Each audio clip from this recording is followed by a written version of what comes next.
Aloha. Let's make sure we're in tune. So we've got our 5th string, the G. This is the string that we're generally never going to play unless we're utilizing it with some sort of roll.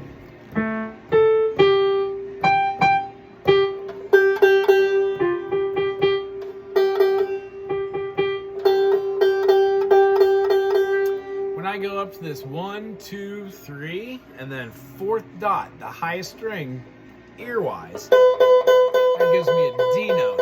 So I can play that G string, the 5th string, G string, at the 9th fret and hear what my D string, the lowest string, should actually sound like.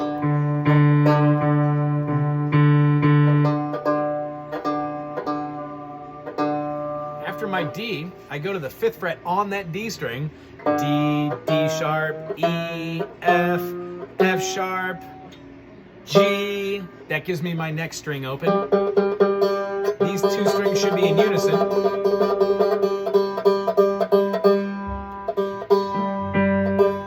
When I go to the G string, I can go to a 4th fret. I have G, G sharp, A, B flat, B. So when I have this B note, that's the next is my next string open. The 2nd string. So there's my B. And then my last string, I go to the 3rd fret and play on the B, and it gives me my D note, which is my last string open. So a great way to be able to play a single note with a single finger and then pluck 2 strings to know that you're getting that other note. Here's how I would play this and not have a good note come through. Hear how I'm plucking 2 notes but only getting 1? Well, if we move that finger up and get a little pointy, by sitting straighter, not looking at it, and not wrapping our hand down and letting it fall back towards us, but keeping it out front, we actually wrap around the guy and make pointier notes. Another way is to keep working on those Spidey exercises. So our spider exercises after tuning, G major. We have 1st fret, 2nd fret, 3rd fret, and 4th fret. Now what I want you to do is do not rush through this. Go online, find a metronome, M-E-T-E-R-N-O-M-E, metronome. It counts out the beats per minute, BPM. Put it on 50 or 60 and play on those quarter notes. If you play any faster than this, you're doing yourself a disservice. Remember to use your thumb on all these and then work it all the way up. I'm going to call out the fret names right after here to make sure we're doing our spiders the same way. You should be ending on the 7th fret on the D string, the 1 string. You start on the D string, open. That is incorrect. You start on the D string at the 1st fret. So you have a D sharp. So we've got 1st fret, 2nd fret, 3rd fret, 4th fret. Each one of these notes is a pointy note, which means I'm doing my darndest to get in there as pointy as I possibly can, not flat. That opens up the floodgates to be able to having a bad habit. We don't want to do that. We want to keep it very simple. Our simple nature that we're going to be doing this with is pointy notes and flat notes, as we explained in the beginning. So the long and short of it is, the rhythm that we're searching for is called tempo. Tempo is a beat and a meter that is based off of a correlation of like durations. Meaning, if I go, each one of those notes had a same amount of duration. I could go la, and that's 1, 2, 3, 4. Well, between playing a 1, 2, 3, 4, I could also go 1, 2, 3, 4, or 1, 2, 3, 4, or 1, 2, 3, 4.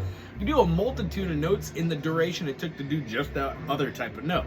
So what we learn how to do through spider exercises and teeter-totters is prepare ourselves for rolls. The rolls in bluegrass are able to combine singular notes with rhythm patterns on the right hand to give complexity to melodies and chords. Meaning, I could play a G open and a G at the 3rd fret, both chords you understand, but if I have a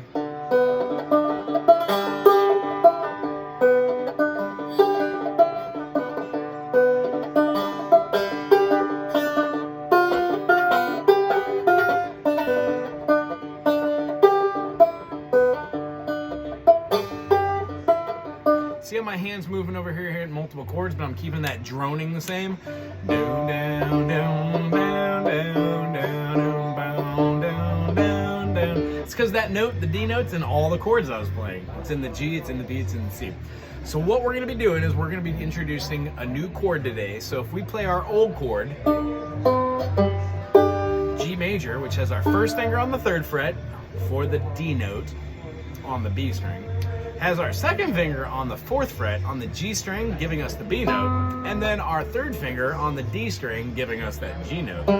Our finger's gonna make a bookend up here, as you know, to give us both the same note, but an octave higher.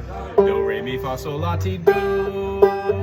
When I take this G major, and I go down a half step, I get F sharp major, and then I get F major. 1, 3, 5. If I move this whole thing down one more and take my first finger off the fretboard, I get an E major. I have an E, G sharp, and a B. So our new chord of the day is a G major. Our first lesson is spiders. Our second is teeter-totter. So what you're going to want to do is make the E major with both of your fingering sets. Meaning, first finger, 1st fret on the G string gives you a G sharp. Second finger on the 2nd fret on the D string gives you an E. And then our bookend up top also gives me another E, both E's. The open string we play is a B. The reason why I teach you how to play with both fingering sets, being able to go back and forth between the two, is because if I move up my normal, that B that was covered, I have no way of hitting that C now, and it's awkward to do anything less. So if I play this chord like this, when I move these fingers up, guess who has a first finger available to play that note? You and I do. So on and so forth. So today's chord is E major. The notes are E, G sharp, and B. We get an E note by playing our 2nd finger on the D string. So D, D sharp, E. We're gonna play that with our 2nd finger or 3rd finger, depending on the fingering. And then we're gonna play our G string, G as a G sharp. We're gonna play an open B, and then we're gonna play an E at the top.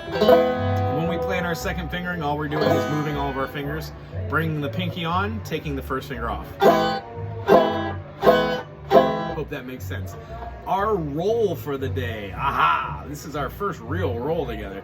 It's called a forward roll. Now what we do is we have to know what the names of the strings are. We have to know what the names the note values of the strings are, and we have to kind of know what our fingers are. When we have those 3 pieces of the puzzle floating together, this should come together. So since we only use 3 fingers on our right hand, and then the other 2 are used for either making rhythm or keeping ourselves as a foundation, have a footing here, we're going to have you play the 3rd string, the G string. We're going to be having you play the 2nd string, the B string, with your index finger, and then your middle finger is going to be playing the string furthest away from you, that high D string, right? What we're shooting for is consistency and duration of each note that we play. So if I play, that means my next note's going to be the same amount of duration. There's no point to going really fast through this whole process. What we're really shooting for is a completion of a concept. And the concept is you play 2 of the same rhythm patterns, and then the 3rd one is different by omitting that middle B note. Going a little faster so it makes sense in context, we have G, B, D, G, B, D, G, D. When I play this, I'm playing the 3rd string, 2nd string, 1st string, 3rd string, 2nd string, 1st string, 3rd string, 1st string. I omitted that B note, the 2nd string. So try that with me 4 times. 1, 2, playing quarter notes. G, B, D, G, B, D, G, D. Thumb, index, middle. Thumb, index, middle. Thumb, middle.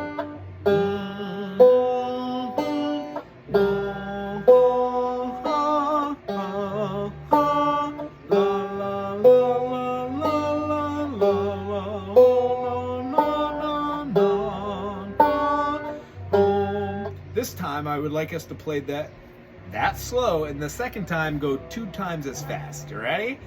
G, B, D, G, B, D, G, B, D, G, B, D, G, B, D,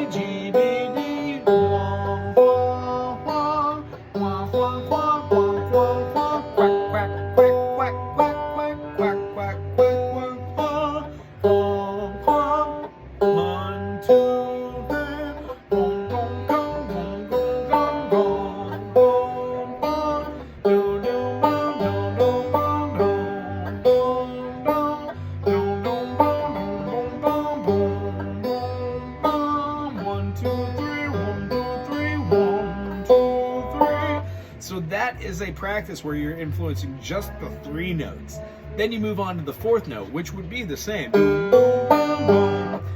With this forward roll, there's really no reason to dissect it into individual notes. It's dissected into 2 like rolls, and then a different roll, which is called a turnaround. So you've got a GBD, GBD, GD. That GD is your turnaround. So if you were to start the roll with your GD, it would still make the same sense.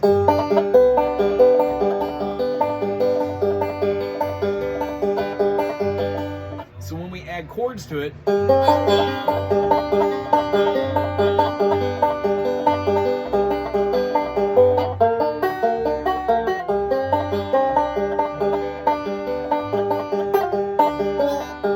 that's when we get melodic movements and rhythm. So this week's exercise, play your forward roll. 3, 2, 1, 3, 2, 1, 3, 1. Do not go boom, boom, boom, boom, boom, boom, boom, boom. Try and have rhyme and reason to it. If you're not playing GBD, GBD, and then GD, you're missing a vital part. 2 of them are the same, and one's different. It's the turnaround. When we use that with our chords, like the G major, and let's say G major to our new chord of the day, G major, E major, we would have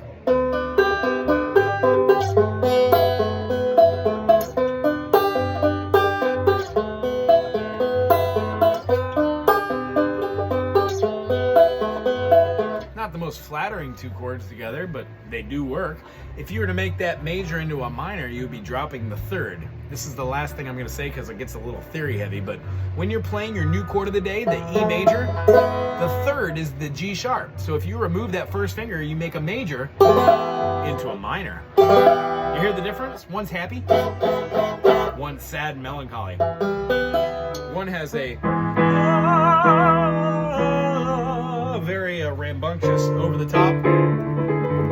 Where's my pedal? Here we go. Hear how that's nice and happy? And then the next one, if I play it a little lower, has a very sad, ominous kind of feel to it.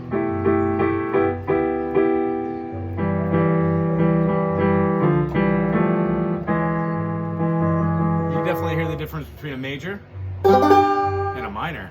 So next week, we're going to branch upon majors and minors. Just leave you with a little tidbit.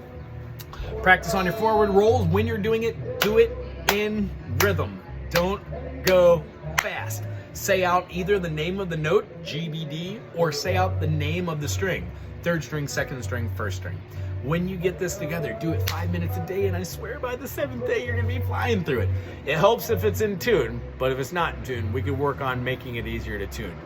Believe me, the more you play the instrument, it's easier to hear when it is out of tune and being able to get it in tune. It's great seeing you this week. I cannot wait to see you next week. Deep breaths, full thoughts. Aloha.